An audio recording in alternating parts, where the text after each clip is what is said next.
Hey, welcome to the show. Today we have the Samson Flip 2 right here. You'll notice I also have another whiteboard, but I love the Samson Flip 2. For me, it's a lot easier to use and I just love working with it. If you do buy the one with the stand, just realize it's going to be really heavy. It takes about two people to move this around, to another classroom, but it has wheels so you can cart it around. And you'll notice that the wheels are against the wall, and you can see that there's a lot of space in between the board and the wall. To solve that, you can just buy the board itself and attach it to the wall. This is a 55, and they also come in a 65-inch whiteboard.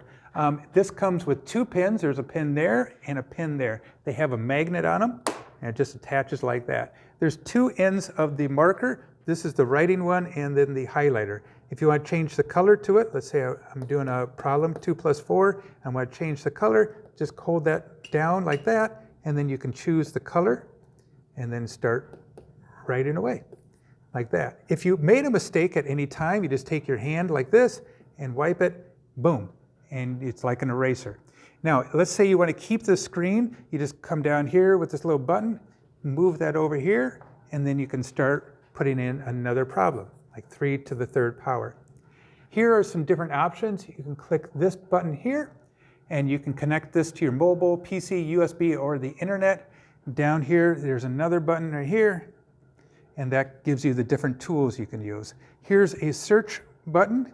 So if you want to search for something, all you have to do is use your finger and write in the word, C-A-T, hit the search button, and if you're connected to the internet, it should bring up some different options.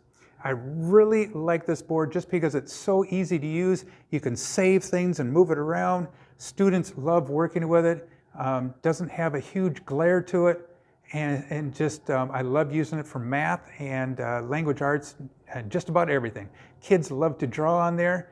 They get very creative. So, hey, I highly recommend this. I'd sure appreciate it if you hit the likey button down below. And like always, have a fun day. Adios. Goodbye.